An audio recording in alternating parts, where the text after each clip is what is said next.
Estamos começando a terceira parte dessa aula sobre psicodinâmica e agora eu vou falar sobre como ela acontece na prática, como que é a própria terapia em si, né? Eu vou apresentar aqui agora 5 passos para formular uma hipótese focal nessa abordagem. Então depois esse material vai ficar com vocês também, as lâminas, eu vou passar para vocês essas lâminas e vocês vão poder dar uma olhadinha lá também nas lâminas, mas acompanhem aqui comigo então, sem essas lâminas. A primeira é como a família interage em torno do sistema e como as interações familiares afetam o sintoma. Então eu vou perguntar para eles como é que é essa interação que há entre eles e esse sintoma, né? E vou perguntar como essas interações afetam o sintoma. Então, por exemplo, eu tenho um paciente que é um jovem que está com problemas de pensamentos obsessivos. E os pensamentos obsessivos dele é sobre violência, agressividade, sobre suicídio, morte, coisas terríveis. Então eu vou entender como é que é a interação da família em relação ao sintoma.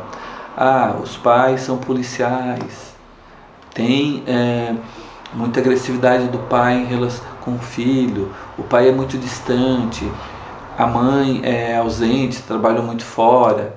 Então, como é que é essa relação em torno desse sintoma? Como que esse sintoma aparece mais porque tem uma vivência familiar que desenvolve mais eles. Então, o filho está constantemente em conflito com o pai, em raiva com o pai, sente falta dessa mãe, sente falta desse pai, se sente muito sozinho, muito isolado, não tem para quem falar sobre o que ele está pensando, sentindo, fica demais nas redes sociais, vendo filmes violentos, jogos violentos. Então, essa interação com o sintoma, né, da família. Então, eu vou entender como é que é essa interação. E depois, como essa interação afeta, né? E aí, perguntar isso para a família ajuda muito, né? Como que eles estão gerando, afetando nesse sintoma. Qual é a função do sintoma? Então, para que serve esse comportamento? Será que esse menino não está conseguindo ser ouvido e ele quer que ouçam? Ou será que ele está querendo, será que a função é botar para fora uma raiva contida, guardada? Perguntar qual é a função, né? Para que está servindo esse sintoma? E que desastre é temido pela família que a impede de enfrentar seus conflitos mais diretamente? Olha que interessante isso, né? Essa pergunta é muito importante, porque às vezes a família está temendo algo e por isso se paralisa. Então discutir o que é esse temor, né? Que medo, né? O que está impedindo elas de enfrentarem o sintoma, né? Ou enfrentar diretamente o problema. E outra pergunta, né? De que maneira a situação atual está ligada a traumas passados? Então, traumas do pai, traumas da mãe e até do próprio jovem, né? Está sendo atendido e tal.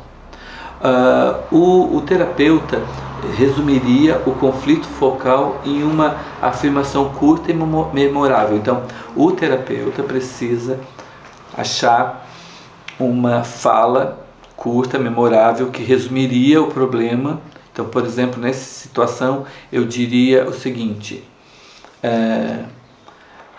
essa família precisa abrir-se para os afetos, desenvolver vínculos afetivos saudáveis e amorosos, intensos, para que o amor ganhe, que o amor vença o ódio, sabe?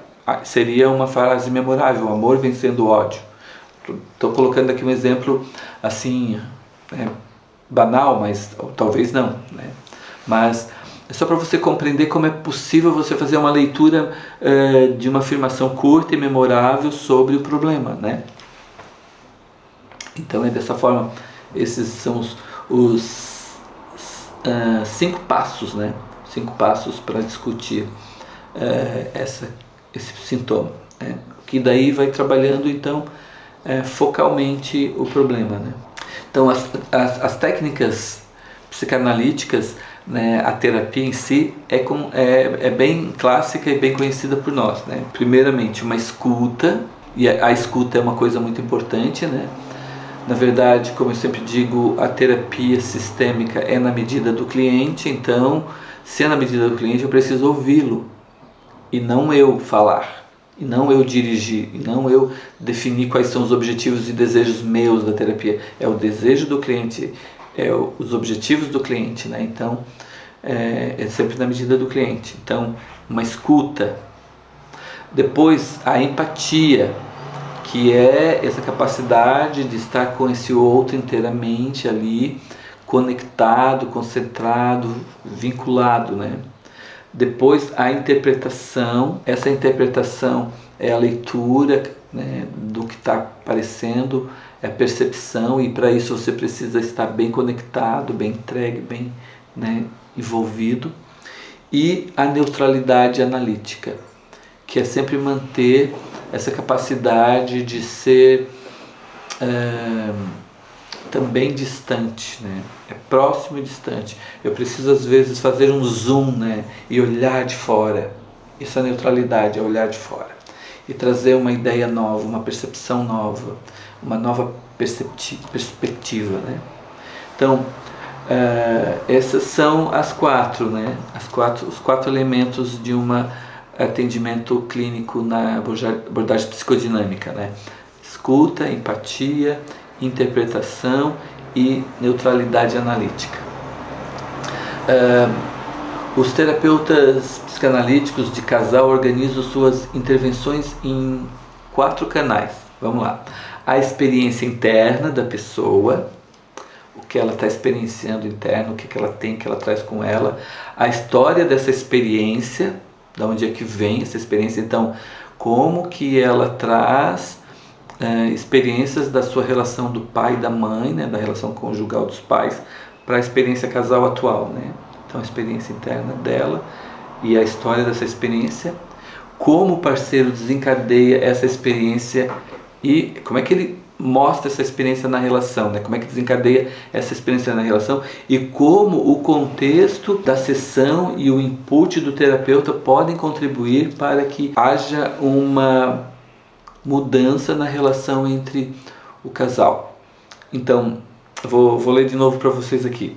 A experiência interna, a história dessa experiência, como o parceiro desencadeia essa experiência e, finalmente, como o contexto da sessão e o input do terapeuta poderiam contribuir para o que está acontecendo entre o casal, né? Como posso ajudar nesse casal. Isso seria então uma das técnicas terapêuticas para casais, né?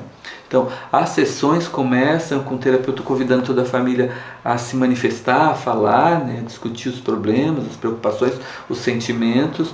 Então, o terapeuta vai ficar numa escuta bem sensível, deixando eles manifestarem as coisas que trazem eles ali, fazendo perguntas pontuais, mas deixando vir uma manifestação maior deles, né? Então, numa escuta maior. Depois que a gente vai descobrindo esses conflitos familiares, então é feito interpretações e ajudando a também os membros da família encontrarem quais são os objetos do passado, né, que eles estão trazendo para o presente, né, como se revisitando também nesses membros da família as vivências anteriores, né, as vivências com as famílias de origem e como isso está influenciando na relação atual, né, tanto do casal da família. Então, como que visões distorcidas da sua infância podem estar prejudicando a sua vida atual. E, por fim, né, nós temos o Nata Arkman, que ele vai encorajar uma expressão honesta dos sentimentos. Então ele mesmo vai ser muito honesto do que ele está sentindo, está percebendo, né? E ele vai empurrar a família a quebrar as defesas e falar disso. Então ele diz que ele faz uma cócegas às defesas, né, da família, ajudando com essa família fale desses sentimentos, fale dessas sensações e consiga entrar em contato com aquilo que aconteceu também na sua vida infantil e como isso está intervindo na família atual, né? Os terapeutas familiares psicanalíticos, eles tentam estimular o insight e o entendimento, também exortam as famílias a pensarem no que vão fazer a respeito dos problemas que discutiram, né? Modificar pensamento e sentimento é a tarefa essencial da terapia psicanalítica, mas os terapeutas familiares também se preocupam em supervisionar e analisar as mudanças de comportamento. Então, quando a família vem para a terapia, né, o casal, à medida que eles vão fazendo insights e descobrindo coisas a respeito deles, vai se perguntando para eles como isso está provocando mudanças, que mudanças comportamental isso está causando, né? Os terapeutas familiares psicanalíticos são poderosos nas mãos de pessoas bem treinadas, né? A terapia familiar psicanalítica é muito forte, né? Quando você sabe usar bem ela, né? São conceitos bem fortes e que podem promover bastante ajuda a famílias e casais, né? Eu vou estar falando para vocês como aqui nesse momento para encerramento, né, desse conteúdo, é dizer que um terapeuta sistêmico bem conhecedor da psicanálise, ele pode ajudar muito essas famílias, esses casais a superarem seus conflitos, suas dores, seus sofrimentos, né? Então eu sempre peço assim que os meus alunos leiam livros como, por exemplo, A Interpretação dos Sonhos, do Freud. É um livro excelente e ajuda muito no compreender as pessoas a partir também do relato de sonhos e até mesmo de compreender o próprio inconsciente, né? Porque quando tu lê esse livro, tu começa a ter uma noção clara do que é o inconsciente para Freud, né? Porque é ali que ele lança o conceito de consciente nesse livro, na Interpretação dos Sonhos. Por exemplo, um outro livro que eu acho muito importante na leitura que é Luto e Melancolia. Um livro excelente para a gente poder discutir também a questão da depressão no processo terapêutico, até a elaboração dos lutos, né? Então, outro livro que eu indico também. Os livros do Freud são poderosíssimos e eles são de fácil acesso, eu não acho complicado, acho que é uma leitura bem tranquila. Então, eu acho que vocês, alunos meus, devem também acessar um pouco desses livros. A gente tem muita coisa em PDF, eu tenho na minha biblioteca em PDF, depois eu posso até passar para vocês também lá nos grupos, né? E então fiquem conosco aí que logo nós vamos chegar na nossa próxima aula. Vamos fechar aqui essa aula sobre abordagem psicanalítica. Então é isso que temos por hoje. Obrigado, tá?